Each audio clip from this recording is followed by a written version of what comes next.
মধ্যপ্রাচ্যে ইসরায়েলের সামরিক সক্ষমতা বাড়ানো যুক্তরাষ্ট্রের কৌশলগত স্বার্থ রক্ষা করে। এই অঞ্চলে ইরান সহ অন্যান্য শক্তির বিপক্ষে ইসরায়েলকে সামরিকভাবে শক্তিশালী রাখা যুক্তরাষ্ট্রের এক ধরনের নীতি। এছাড়া ইসরায়েল ও গাজার মধ্যে যুদ্ধবিরতির আলোচনা চলছে। এর মধ্যে বিপুল পরিমাণে গাইডেড বোমা বিক্রি করছে যুক্তরাষ্ট্র। কিন্তু কেন? বিস্তারিত থাকছে জান্নাতুন নাহার জেরির ডেস্ক রিপোর্টে। যুক্তরাষ্ট্র এবং ইসরায়েল দীর্ঘদিন ধরে কৌশলগত মিত্র দুই দেশ। মধ্যপ্রাচ্যে যুক্তরাষ্ট্র বরাবরই তার সামরিক সক্ষমতার প্রভাব বজায় রাখতে চায়।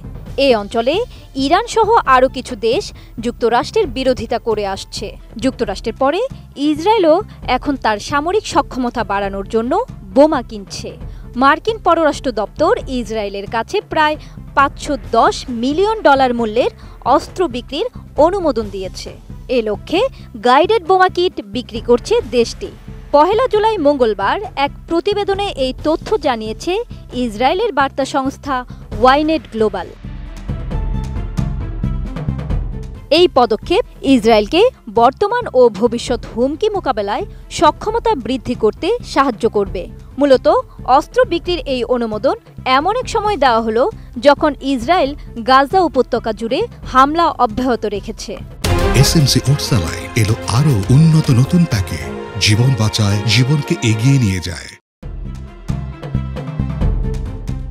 বার্তা সংস্থাটি বলছে, যুক্তরাষ্ট্র সরকার ইসরায়েলের কাছে $510 মিলিয়ন গাইডেড বোমা কিট ও সংশ্লিষ্ট সহায়তা বিক্রির অনুমোদন দিয়েছে। সোমবার এক বিবৃতিতে মার্কিন পররাষ্ট্র দপ্তর এই তথ্য জানিয়েছে।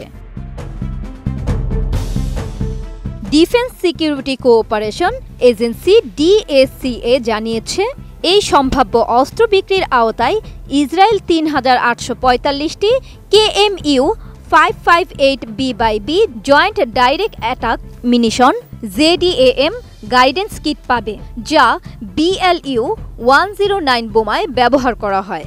এছাড়া 3280টি KMU 572F/B joint direct attack munition JDAM কিটও পাবে দেশটি, যা MK82 বোমায় ব্যবহৃত হয়। এছাড়া থাকবে প্রকৌশল সরবরাহ এবং প্রযুক্তিগত সহায়তা।